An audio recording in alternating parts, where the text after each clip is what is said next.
तो आज तारीख है 28 दिसंबर और आज के जितने भी लीडिंग न्यूज़पेपर हैं इंडिया के, उन सब में जितनी भी न्यूज़ हमारे किसी भी एग्जाम में जानने के लिए ज़रूरी है, चाहे द हिंदू से हो, इंडियन एक्सप्रेस, दैनिक भास्कर, सबसे हम कवर करेंगे। तो आज अगर द हिंदू के फ्रंट पेज की बात करें तो एक तो जो न्यूज़ आई है, जो मिशनरी ऑफ चैरिटी, जो मदर टेरेसा की एक हम देखते हैं चैरिटी फंड है इंडिया में, उसको लेके न्यूज़ है। इसको हम लोग डिटेल में अभी कवर करेंगे आगे। एक जो 15 से 17 साल के लिए कोवैक्सीन शुरू हो गई है, उसको लेके न्यूज़ है। एक दिल्ली डॉक्टर्स का जो प्रोटेस्ट चल रहा है कि काउंसलिंग नहीं हुई है उन लोगों की, तो उनको लेके पुलिस वालों ने गधेड़ा है उनको लेके न्यूज़ आई है। एक आम आदमी पार्टी चंडीगढ़ के जो हम देखते हैं चुनाव हुए थे, म्यूनसिपल कॉरपोरेशन के चुनाव है, उनमें आम आदमी पार्टी, किसी को भी क्लियर मेजोरिटी नहीं मिली है, बट सबसे बड़ी पार्टी आम आदमी रही है। और एक आई है हेल्थ इंडेक्स रिपोर्ट। तो इन दो चीज़ों को हम लोगों को अभी डिटेल में कवर करना है फ्रंट पेज से।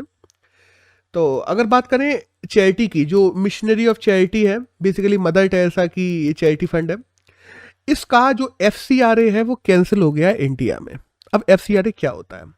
FCRA का फुल फॉर्म होता है foreign contribution regulation act. Basically अगर तुम्हें फॉरेन से एड लेनी है तो उसके लिए ये परमिशन लेनी तुम्हें जरूरी होती है होम मिनिस्ट्री से, और ये परमिशन मिलती है तो फॉरेन से जो भी पैसा आता है तुम्हारे यहाँ चैरिटी के रूप में, वो पहले SBI का एक अकाउंट है दिल्ली में, उसमें आता है, फिर वहां से भेजा जाता है तुम्हारे चैरिटेबल फंड में। तो अभी क्या हुआ ना, पिछले साल अगर देखा जाए तो मिशनरी ऑफ चैरिटी को तकरीबन 103 करोड़ रुपए आए थे UK और US से। लेकिन अभी ये लोग जो रिलीजियन कन्वर्जन को लेके कुछ चार्जेस लग गए थे मिशनरी ऑफ चैरिटी पे, कि लोग रिलीजियन कन्वर्जन करवाए थे लोगों का, उस वजह से इस साल इन लोगों को ये परमिशन नहीं दी गई है। अब अगर हम लोग बात करें मिशनरी ऑफ चैरिटी क्या है, तो मदर टेरेसा की ये चैरिटेबल फंड है जो इंडिया में है। हम लोग देखते हैं इस समय वेस्ट बंगाल में है। बेसिकली 1950 में ये बनाई गई थी, और जो मैरी पेरियरिक है वो इसकी जनरल है इस समय। और बेसिकली कल इसको ममता बनर्जी ने भी लेके काफ़ी बात की, केंद्र सरकार ने भी काफ़ी लोग आके बोले, तो इसलिए हम लोगों ने कवर कर लिया। एक नेक्स्ट न्यूज़ है जो आई है थर्ड डोज को लेके, कि जितने भी बूढ़े लोग हैं 60 साल के ऊपर, जिन लोगों को 39 वीक से ज़्यादा हो चुके हैं, उन लोगों को इंडिया में 10 जनवरी से थर्ड डोज लगाना शुरू कर दिया जाएगा। इवन दो जो फ्रंट लाइन वर्कर्स हैं उन लोगों को भी 10 जनवरी से जो डोज है थर्ड डोज वो शुरू किया जाने वाला है इंडिया में। एक नेक्स्ट न्यूज़ है वो आई है हेल्थ इंडेक्स को लेके, कि हेल्थ इंडेक्स में हम जानते हैं पिछले 4 साल से लगातार केरला ही टॉप कर रहा है। इस साल भी केरला ने टॉप किया है, लास्ट पे उत्तर प्रदेश रहा है। हेल्थ इंडेक्स कौन लॉन्च करता है? तो नीति आयोग, जो वर्ल्ड बैंक है, और union health and welfare ministry है, ये 3 लोग मिलकर हमारे यहाँ लॉन्च करते हैं। तो 3 मानक होते हैं, बेसिकली 3 मेजर क्राइटेरिया है कि हेल्थ आउटकम्स कैसे हैं वहाँ के किसी भी राज्य के, वहाँ पे गवर्नेंस कैसी है, और वहाँ की इंफॉर्मेशन टेक्नोलॉजी जो हेल्थ को लेकर डेवलप की गई है वो कैसी है। तो इन तीनों आउटकम में केरला ने टॉप किया। बाय द वे इनके सब कैटेगराइजेशन भी होता है, बट वो यहाँ पे गौर करना जरूरी नहीं है। और नीति आयोग हम लोग जानते हैं 2015 में बना था योजना आयोग की जगह, और प्रधानमंत्री होते हैं जो उसके हेड होते हैं हमेशा, और अमिताभ कांत है जो इसके CEO है इस समय। That's all. एक नेक्स्ट न्यूज़ है जो पेज नंबर 7 पे आई है, वो आई है ऑपरेटिंग रेशियो को लेकर रेलवे की। ऑपरेटिंग रेशियो बेसिकली ये होता है कि इतना पैसा लगाया जा रहा है रेलवे में और इतना पैसा रेलवे निकाल के दे पा रही है। तो पिछले 4 साल से लगातार ऑपरेटिंग रेशियो जो है वो बिगड़ता चला जा रहा है, किसका? रेलवे का। और 2020 में सबसे बुरा रहा है, ये बताया गया है। बेसिकली 95% तक आ गया है ऑपरेटिंग रेशियो एवरेज, अगर हम लोग 2016 से लेकर 2021 तक में कंपेयर करते हैं। बेसिकली मतलब जितना, जब मान लो 100 रुपए आ रहे हैं तो 195 रुपए खर्च किए जा रहे हैं, इतना अंतर है। तो दैट्स ऑल। एक नेक्स्ट न्यूज़ है जो आई है विक्रम मिश्री को लेके। हम जानते हैं चाइना के डिप्लोमेट थे, अभी हम लोगों ने इसकी करंट में भी बात की थी, जो अभी भारत वापस आ गए, चाइना में नए डिप्लोमेट पहुंच गए हैं इंडिया के। तो विक्रम मिश्री जो है, उनको जो NSA होते हैं, नेशनल सिक्योरिटी एडवाइजर, उनका डेप्यूटी बना दिया गया है। तो हम जानते हैं पंकज सरन है, राजेंद्र वर्मा है, और ये विक्रम मिश्री, ये 3 लोग हो गए हैं जो NSA के एडवाइजर हो गए हैं बेसिकली। और NSA हम जानते हैं अजीत डोभाल है इस समय। देखो होता क्या है, appointment committee of the cabinet होती है ACC, जिसमें प्रधानमंत्री होते हैं, गृह मंत्री होते हैं, और भी लोग होते हैं। वो लोग तय करते हैं कि NSA और NSA के जो सब NSA रहेंगे वो कौन होंगे। और पहले NSA की बात करें तो हम जानते हैं ब्रजेश मिश्रा थे जो 2004 में बने थे। अभी तक 5 NSA हैं जो इंडिया में बन चुके हैं, और इस समय अजीत डोभाल है 5वें नंबर के। एक नेक्स्ट न्यूज़ है जो आई है UAE को लेके। UAE क्या है ना, यूएई अभी तक ऑथोराइज्ड या सर्टिफिकेशन नहीं करता था जो नॉन मुस्लिम लोग होते थे उनकी शादियों का। तो यूएसए हम देखते हैं धीरे धीरे ग्लोबलाइजेशन की तरफ बढ़ रहा है, विचारधारा वैसे ही अपना रहा है। तो यूएई ने जो नॉन मुस्लिम भी है उनको भी लाइसेंस इशू करना शुरू कर दिया है, और एक कैनेडियन कपल है उनको पहला लाइसेंस मिल गया है। एक नेक्स्ट न्यूज है वही है एडवर्ड विल्सन को लेके। एडवर्ड विल्सन हम लोग जानते हैं मॉडर्न डे डार्विन कहा जाता है, जिनको हार्वर्ड में प्रोफेसर भी रहे थे, एंट बिहेवियर पे काम किया है उन लोगों ने, मतलब एंट बिहेवियर काम करने के लिए काफ़ी फेमस साइंटिस्ट रहे हैं, और सोशल बायोलॉजी बिहेवियर पे भी इन लोगों ने, मतलब इन्होंने बहुत काम किया है एडवर्ड विल्सन ने। तो अभी इनकी मृत्यु हो गई है कल। तो बस दैट्स ऑल, हमें जानना जरूरी है एडवर्ड विल्सन कौन है, उससे ज़्यादा कुछ नहीं। तो साइंटिस्ट है बेसिकली ये। एक नेक्स्ट न्यूज़ है वही है अडानी फर्स्ट कोल्ड कार्गो को लेके। अभी हुआ क्या था देखो, 2014 में अडानी ग्रुप्स जो कंपनी है उसको ऑस्ट्रेलिया में एक माइन है उसको लेके एक टेंडर मिल गया था, और हमारी केंद्र सरकार ने भी परमिशन दे दी थी। आते ही मोदी सरकार ने सबसे पहला काम यही किया था। तो जैसे ही ये परमिशन मिली थी तो वहाँ पे बहुत प्रोटेस्ट शुरू हो गया था ऑस्ट्रेलिया में इसको लेके। तो पिछले 7 साल से वहाँ इन चीज़ों को प्रोटेस्ट चल रहा था और ये माइन चल नहीं पा रही थी। तकरीबन $11 बिलियन का प्रोजेक्ट है ये, और इसमें 10 मिलियन टन कोल है जो हम लोगों को निकालना है अडानी ग्रुप को। तो ये पहला कार्गो इंडिया पहुंचने वाला है अब 2021 में। तो 7 साल बाद इस पे काम शुरू हो पाया है, पूरा प्रोटेस्ट खत्म होने के बाद में। एक नेक्स्ट न्यूज है वही है नासा के डार्ट मिशन को लेके। डार्ट हम लोग जानते हैं double asteroid redirection test. Basically DART mission NASA का ये है कि कोई भी एस्ट्रॉयड जो पृथ्वी की तरफ बढ़ रहा हो उस पर मिसाइल्स वगैरह से वार करेंगे और उसका पथ बदल देंगे, बेसिकली रास्ता बदल देंगे। तो उसके लिए एक टेस्टिंग की जा रही है। हम लोग जानते हैं डिडीमॉस करके एक बड़ा एस्ट्रॉयड है, उसका एक छोटा सा एस्ट्रॉयड है जिसका नाम है डिमॉर्फोस। तो डिमॉर्फोस पे डार्ट मिशन से एक टेस्ट किया जा रहा है बेसिकली, जिसका मिशन बदला जा रहा है। और एक DRACO ड्राको नाम से एक कैमरा भी है जो इस पूरे मिशन को सीधे इमेज कैप्चरिंग कर रहा है और लाइव इमेजिंग भेज रहा है। तो पहली इमेज जो आई है, फोटो आई है कि मतलब जो उन लोगों ने मिसाइल भेजी है, मिसाइल सीधे के सीधे डिमॉर्फोस की तरफ चल दी है उसको रिडायरेक्ट करने के लिए। तो इसकी पहली इमेज आई है जो कल आई है। तो न्यूज़ में ऐसा कुछ खास नहीं है, बट डार्ट मिशन क्या है हमें ये जानना जरूरी हो जाता है। एक नेक्स्ट न्यूज़ है वो आई है राइट टू बी फॉरगटन को लेके। अब राइट टू बी फॉरगटन क्या है, जैसे मान लो किसी एक पर्सन पे कोई एक चार्ज लगा है और उसको लेके सबूत हो गए, उसको लेके वीडियोस हो गए, फोटोज हो गए, ये सोशल मीडिया पे बहुत ज़्यादा चल रहे हैं। तो दिल्ली हाई कोर्ट ने ये कहा है कि राइट टू प्राइवेसी के अंतर्गत ही राइट टू फॉरगेटन भी आता है, कि अगर उस पर कोई चार्जेस हैं जो प्रूव भी हो चुके हैं और वो उसको सजा भी हो चुकी है, तो उसको लेके जो पर्टिकुलर जितने भी कहा जाता है ना कि जो सोशल मीडिया या इंटरनेट पे उसको लेके जितने भी वो चल रहे हैं कि हाँ लोग उसको याद कर रहे हैं कि इसने तो ये किया था, इसने तो ये किया था, ये नहीं होना चाहिए, क्योंकि ये भी उसकी फिर सजा काटने के बाद कहा जाता है ना कि पर्सनल डिग्निटी को वायलेट करता है, सीधी सी बात है। तो इन सबको हटाया जाना चाहिए। By the way Delhi high court ने कह तो दिया हटाया जाना चाहिए, लेकिन इसको लेके कोई लॉ है हमारे यहाँ? नहीं है, कोई लॉ नहीं है। तो अब हटाया तो नहीं जाएगा, बस कह दिया है। तो हमें पता होना चाहिए कि राइट टू फॉरगेटन क्या है। और बाय द वे रशिया और यूरोप के काफ़ी देशों में हम लोग देखते हैं कि ऐसे लॉ हैं। एक नेक्स्ट न्यूज़ है वो आई है अभी जनगण मन की 110वीं एनिवर्सरी को लेके। बेसिकली हम लोग जानते हैं कि 1911 में कलकत्ता अधिवेशन में जो इंडियन नेशनल कांग्रेस का अधिवेशन था उसमें गाया गया था पहली बात। रविन्द्रनाथ टैगोर ने इसको बनाया था, और 24 जनवरी 1950 को हम लोगों ने इसको नेशनल एंथम के रूप में भी अपना लिया था। तो बस जनगण मन की 110वीं एनिवर्सरी है जब वो पहली बार गाया गया था, तब से। एक नेक्स्ट न्यूज़ है वो आई है एंटी डंपिंग ड्यूटी को लेके। देखो होता क्या है, फॉरेन से जब हम कोई भी चीज़ मंगाते हैं, तो जैसे मान लो एक पेन है, एक पेन को अगर हम डोमेस्टिकली बनाते हैं तो उस पेन को बनाने का कॉस्ट आ रहा है 10 रुपये, और मान लो वही पेन चाइना में बनती है 5 रुपये की। तो एक आम इंसान क्या करेगा? आम इंसान सीधे चाइना जाएगा, वहाँ से वो चीज़ें बल्क में खरीदेगा, तो हो सकता है उसको 4 रुपये की पड़ जाए। एक्सपोर्ट ड्यूटी वगैरह सब भी मिलके पड़ेंगे तो वो 8 रुपये की इंडिया में आ जाएंगे, वो सीधे बेचेगा, तो वो इंडिया में प्रोड्यूस करेगा ही क्यों? इसीलिए इंडिया में एंटी डंपिंग ड्यूटी लगाई जाती है। बेसिकली ये होती किस लिए है कि जितने भी फॉरेन गुड्स हैं उनको डोमेस्टिक प्राइस से मैच करने के लिए, जिससे हमारा डोमेस्टिक मार्केट खत्म ना हो जाए। तो अभी जो हमारे director general of trade and remedies है DGTR, बेसिकली वही है जो जो लगाते हैं एंटी डंपिंग जो ड्यूटी होती है वो। तो उन्होंने अभी बताया है कि 5 और ऐसे गुड्स हैं जो अलग अलग देशों से आ रहे हैं जिन पे एंटी डंपिंग ड्यूटी को बढ़ाए जाने की जरूरत है। अब एंटी डंपिंग की बात कर लें तो हम ये भी जानते हैं कि देखो चाइना से ही जैसे हम लोग कंपेयर कर लें तो अप्रैल से सितंबर के एक क्वार्टर को भी कंपेयर करें ना, तो हम लोगों ने $12 बिलियन का एक्सपोर्ट किया है और $42 बिलियन का इंपोर्ट कराया है। तो तकरीबन $30 बिलियन का जो वो है डेफिशिएट, ट्रेड डेफिशिएट वो है।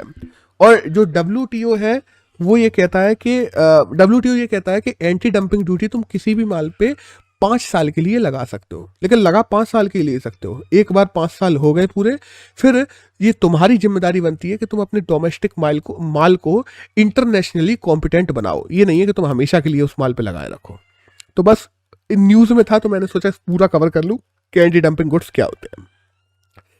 एक नेक्स्ट न्यूज है वो ये सोया मील को लेके। देखो होता क्या, हम देखते हैं सोयाबीन से सोया ऑयल निकाला जाता है और सोया ऑयल निकालने के बाद जो रॉ मटेरियल बचता है उसको कहते हैं सोया मील।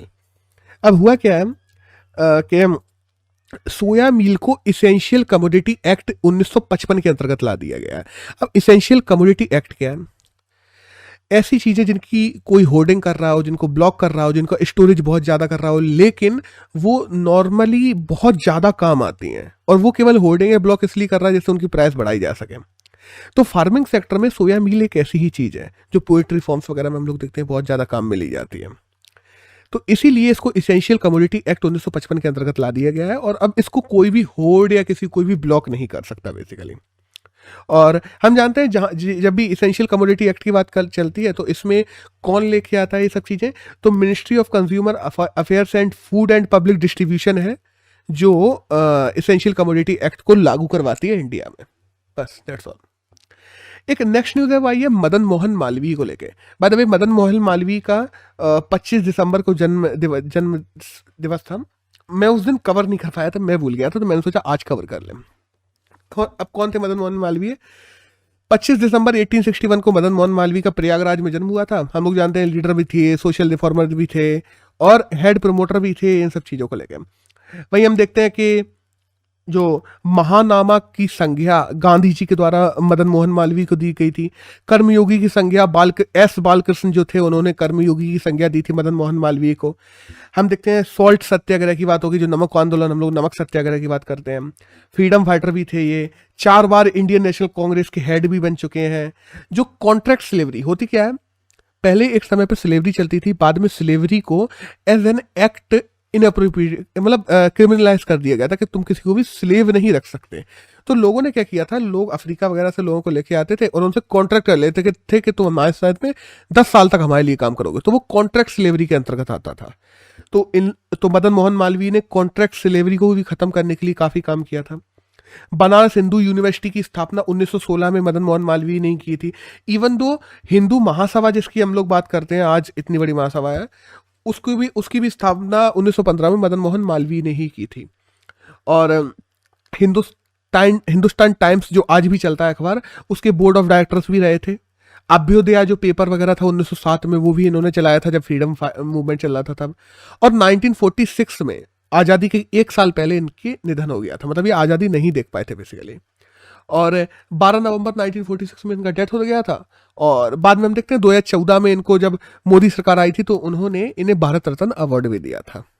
तो बस हमें जानना जरूरी हो जाता है कि इनकी मतलब आया है न्यूज़ में तो क्या क्या चीज़ जरूरी है। तो दैट्स ऑल, आज की न्यूज़ तो इतनी है। अब एक एडिटोरियल आया है आज, वो आया है प्लास्टिक वेस्ट को लेके।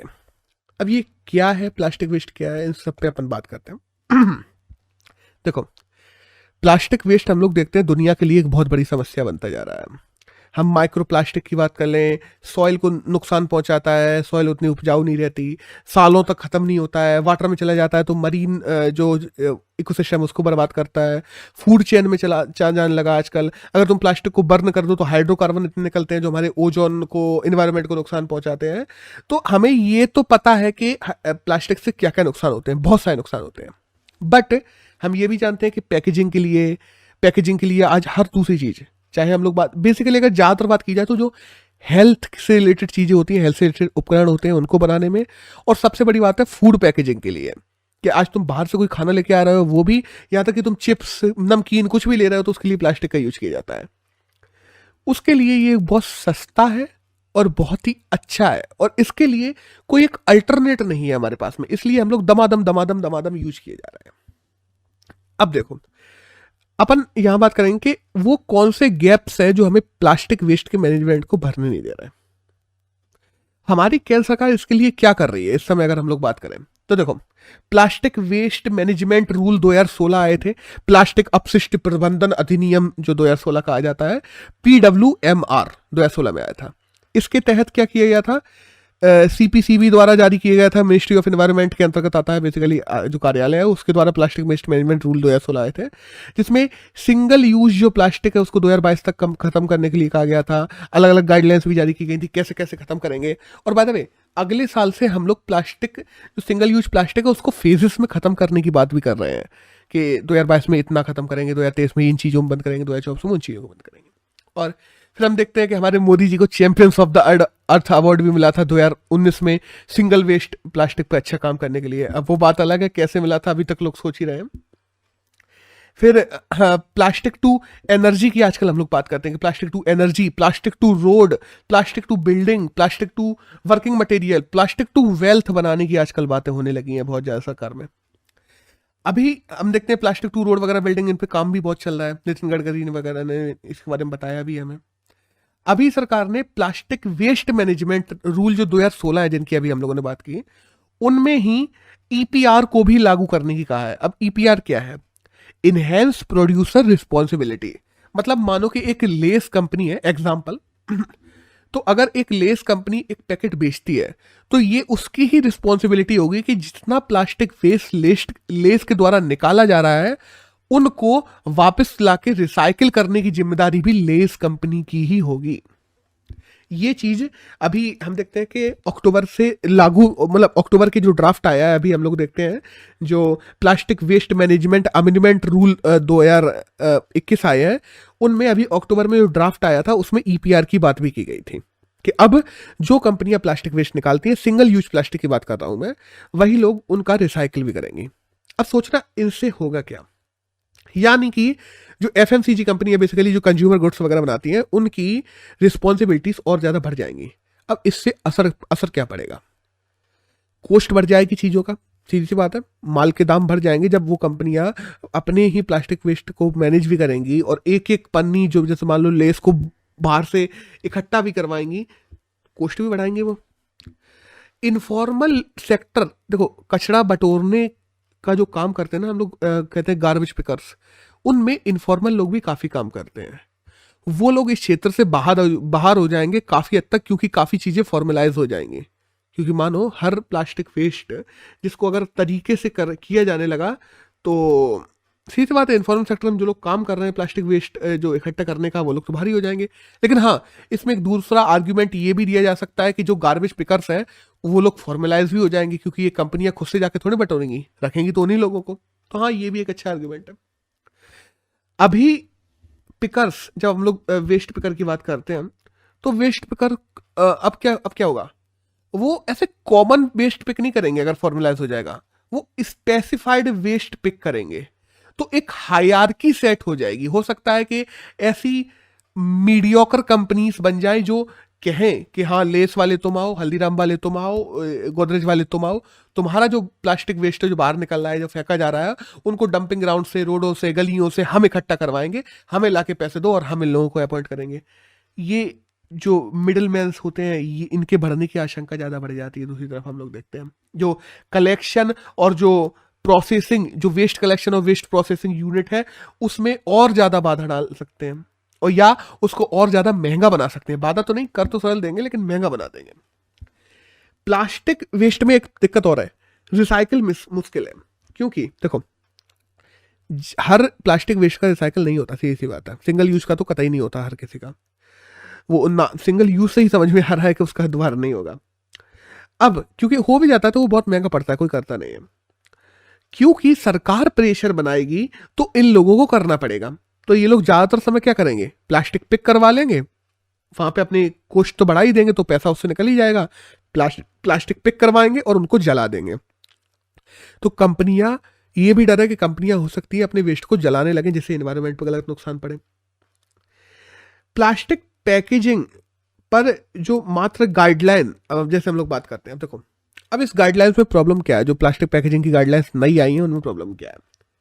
ईपीआर जो इनहेंस प्रोड्यूसर रिस्पॉन्सिबिलिटीज है उनको तो तुम लोगों ने लागू कर दिया है प्लास्टिक वेस्ट मैनेजमेंट रूल के अंतर्गत, लेकिन बहुत सारी चीजें हैं जो उसमें नहीं है। जैसे कि हम लोग देते हैं केटल हो गए, और चप्पलें, जैसे मान लो सिंगल हम लोग बात करते हैं, बोटल्स मान लो, बोतल लोग एक बार पानी पीते हैं फेंक देते हैं, क्रॉकरीज मान लो, सैनिटरी पैड्स मान लो, इनको लेके कोई गाइडलाइंस नहीं है। उसके बाद में हम लोग देखते हैं जो मल्टी लेयर प्लास्टिक पैकेजिंग होती है उसको लेके इन गाइडलाइंस में कोई बात नहीं है। इवन दो जो नॉन रिसाइकलेबल प्लास्टिक है उसको लेके कोई गाइडलाइन नहीं है। तो ये कुछ चीजें इन गाइडलाइंस में मिस कर दी जा रही हैं, जिन पे भी ध्यान देने की जरूरत है, क्योंकि अगर सिंगल यूज प्लास्टिक पैकेजिंग वाली ही अगर नुकसान पहुंचा रही है तो ये भी तो सिंगल यूज प्लास्टिक ही है ये सब।